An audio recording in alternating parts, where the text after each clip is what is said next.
Hezbollah ने Israel के ऊपर ताबड़तोड़ मिसाइल और रॉकेट हमले किए। कई सारी मिसाइलें और रॉकेट तेल अवीव तक पहुंच गए और वहां पर पहुंचकर नुकसान भी पहुंचाया। कई सारी बिल्डिंगें भी तबाह हो गई, आग भी देखने को नजर आई।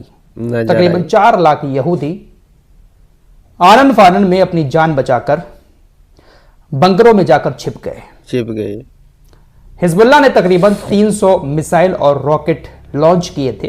कुछ ही रॉकेट और मिसाइल तेल अवीव तक पहुंच पाए, बाकी सबको इजराइल के आयरन डोम ने और जो दूसरे एयर डिफेंस सिस्टम है उन्होंने इंटरसेप्ट करके मार गिराया। लेकिन दोस्तों, इसमें भी कहा जा रहा है कि हिजबुल्लाह की जीत हुई। हिजबुल्लाह की जीत इसलिए हुई क्योंकि ऐसी रिपोर्ट्स आ रही हैं कि इसी हफ्ते ईरान इजराइल के ऊपर कुछ ना कुछ कर सकता है। हिजबुल्लाह ने ये जो 300 रॉकेट छोड़े हैं इजराइल की तरफ, ये तेल अवीव पे और जो आयरन डोम सिस्टम जहां पर रखे हुए हैं वहां पर छोड़े थे।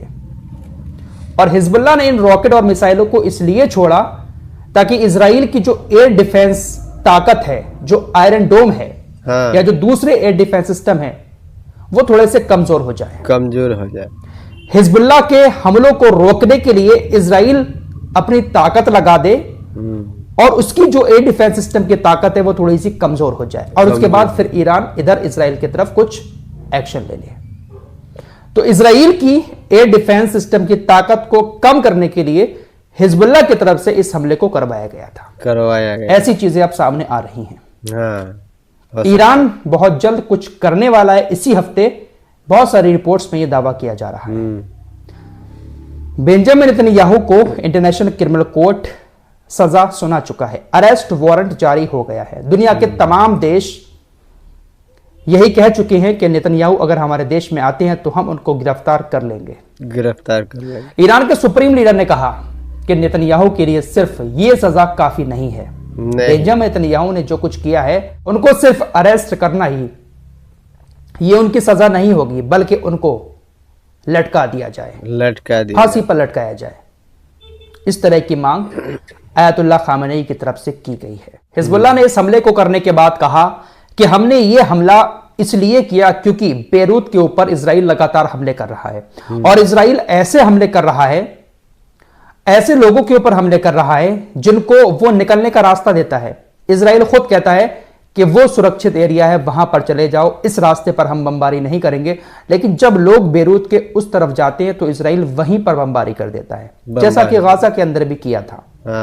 गाजा में भी इजराइल की सेना लोगों को सुरक्षित जगह पर भेजती थी और फिर खबरें आती थी कि वहीं पर बमबारी हो गई। हिजबुल्लाह ने कहा कि इसी के जवाब में हमने तेल अवीव के बाशिंदों को इस तरीके से हमला करके डराया और उनको बंकरों में छुपने के लिए मजबूर किया। 9 लोगों के हताहत होने की खबर है और भारी नुकसान भी हुआ है। हवाई हमलों के अलावा हिजबुल्लाह ने एक और दावा किया कि उन्होंने 6 इजरायली मरकबा टैंकों को नष्ट कर दिया। इनमें से 5 को 2 घंटे के भीतर अल बयादा क्षेत्र में नष्ट किया, जबकि एक टायर जो शहर है लेबनान का वहां पर नष्ट किया। इजराइल ने जब से जमीनी ऑपरेशन चलाया है लेबनान के अंदर, तब से कई सारे मरकबा टैंक तबाह कर चुका है हिजबुल्लाह। यूरोपीय यूनियन के जो उपाध्यक्ष हैं बोरेल, इनकी तरफ से एक बार फिर से बयान आया है। वैसे ये जो बयान देते हैं, इनके बयान कहीं ना कहीं इजराइल के खिलाफ जाते हुए नजर आते हैं। लेकिन कुछ कर नहीं पाते यूरोपीय यूनियन के उपाध्यक्ष होने के बावजूद भी। नहीं, या तो सिर्फ ये दिखावा करते हैं कि देखिए यूरोपीय यूनियन एकदम सही तरीके से बात रखता है, या फिर वाकई में उपाध्यक्ष तो हैं ये लेकिन इनकी चलती नहीं है। इन्होंने कहा जब भी कोई इजरायली सरकारों की नीति से असहमत होता है तो उस पर यहूदी विरोध का आरोप लगाया जाता है। दोस्तों, ये पहली बार नहीं हो रहा है कि बेंजामिन नेतन्याहू के खिलाफ कोई भी एक्शन लिया जाता है तो उसको वो यहूदी विरोधी बताता है। हमेशा से ये इतिहास रहा है इजराइल की सरकारों का, इजराइल के नेताओं का, कि कोई भी फैसला उनके खिलाफ हो, उनकी बात से कोई सहमत ना हो तो उसको यहूदी विरोधी बता देते हैं। यही बात इन्होंने कही है। ये जो फैसला लिया है इंटरनेशनल क्रिमिनल कोर्ट ने, अरेस्ट वारंट निकाला, इसको भी यहूदी विरोधी फैसला बता रहे हैं। मतलब सब कुछ इन्हीं के पक्ष में करो तो सही है, इनके गलत कामों को कोई गलत कह दे तो वो यहूदी विरोधी कहलाता है। ये हो गई मिडिल ईस्ट की खबरें। अब एक बहुत जरूरी खबर जो उत्तर प्रदेश से आ रही है वो भी मैं आपको बता देता हूं। वैसे आप लोग अब तक शायद इस खबर को कल से सुन चुके होंगे, लेकिन कुछ और अपडेट है इस खबर से जुड़े, वो मैं आपको देना चाहता हूं। और पूरा मामला क्या है वो भी बहुत आसान भाषा में आपको बताने की कोशिश करूंगा। इस पर अलग से वीडियो बनाता तो कोई फायदा नहीं है, इसी वीडियो में सारी चीजें आप लोगों को बता दूंगा। उत्तर प्रदेश के संभल में एक जामा मस्जिद है, काफी पुरानी जामा मस्जिद है, सैकड़ों साल उस मस्जिद को हो चुके हैं वहां पर बने हुए, लेकिन उस मस्जिद में अब एक मंदिर होने का दावा किया गया है। एक याचिका दायर कर दी गई लोकल कोर्ट में। ये जो वकील आपको दिखाई दे रहे हैं ये वही वकील हैं जो ज्ञानवापी मस्जिद का मामला अदालत तक लेकर गए थे। इन्हीं ने अदालत में एक याचिका दायर करके इस बात की मांग की कि संभल की जो जामा मस्जिद है ये जामा मस्जिद एक मंदिर को तोड़कर बनाई गई है, लिहाजा इस मस्जिद का सर्वे कराया जाए और जांच की जाए। यहां पर पहले मंदिर था, उसको तोड़कर बाबर ने 1529 में मस्जिद बना दी थी। 1529 में यहां पर हरिहर नाम का मंदिर हुआ करता था।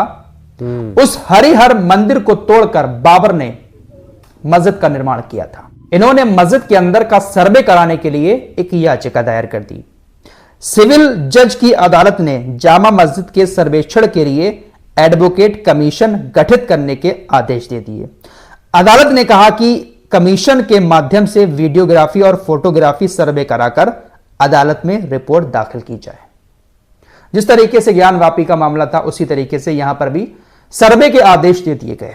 कल सुबह के वक्त में सर्वे की टीम जैसे ही संभल की जामा मस्जिद में सर्वे करने पहुंचती है, वहां पर पुलिस और लोगों के बीच झड़प हो जाती है। बहुत बवाल हुआ, पत्थरबाजी भी हुई, लाठीबाजी भी हुई, गोलीबाजी भी हुई और उसमें 4 लोगों की मौत हो गई। ये वही उसी एरिया के लड़के थे। फिलहाल बवाल बहुत ज्यादा हो गया। सर्वे टीम ने सर्वे कर लिया और 28 तारीख को अदालत में इसकी रिपोर्ट भी दिखाई जाएगी। फिलहाल इलाके में इंटरनेट बंद कर दिया गया है, स्कूल कॉलेज को भी बंद कर दिया गया है। तनाव जैसा माहौल इस वक्त वहां पर बना हुआ है क्योंकि हंगामा बहुत ज्यादा हुआ था। मस्जिद के नीचे मंदिर होने का दावा किया गया, याचिका दायर की गई, अदालत ने उसकी सर्वे की इजाजत भी दे दी और उसके बाद फिर इस तरीके से बवाल हुआ। हरिहर मंदिर था, बाबर ने उसको तोड़कर मस्जिद बनवाई, ऐसा दावा विष्णु शंकर जैन की तरफ से किया जा रहा है। फिलहाल इस मामले पर जमीयत उलमाए हिंद के अध्यक्ष मौलाना अरशद मदनी ने कहा, उन्होंने कहा कि पहले बाबरी फिर ज्ञानवापी और अब जामा मस्जिद। बहुत कुछ बातें इन्होंने इस मामले पर कही हैं। असदुद्दीन ओवैसी ने भी बहुत कुछ निंदा की है, बहुत सारी बातें उन्होंने भी क्रिटिसिज्म इस मामले का किया है। ये कांग्रेस के नेता उदित राज हैं, जब इनसे इस मामले पर पूछा गया तो उन्होंने कहा यह एक गलत ट्रेंड चल चुका है देश के अंदर। इस तरीके का ट्रेंड नहीं होना चाहिए कि जिस तरीके से अदालत सर्वे के आदेश देती है और इस तरीके से सब पंगे होते हैं। उन्होंने कहा यह ट्रेंड गलत है। और भी सारे नेताओं ने अपनी अपनी तरीके से इस मामले पर बयान दिए हैं। फिलहाल 100 बात की एक बात यही है कि संभल की जामा मस्जिद भी अब विवादों में आ चुकी है। जिस तरीके से ज्ञानवापी मस्जिद का विवाद था, इसी तरीके से संभल की मस्जिद का भी विवाद काफी बढ़ चुका है। फिलहाल बवाल बहुत ज्यादा हुआ था कल। पुलिस तैनात है। हम अपनी तरफ से अपने चैनल के माध्यम से शांति कायम करने की अपील करते हैं। दोस्तों, हमारे वीडियो पसंद आए तो फॉलो सब्सक्राइब कीजिए और साथ ही साथ शेयर भी कीजिए। मिलते हैं अगले वीडियो में, तब तक के लिए अपना ख्याल रखें। धन्यवाद।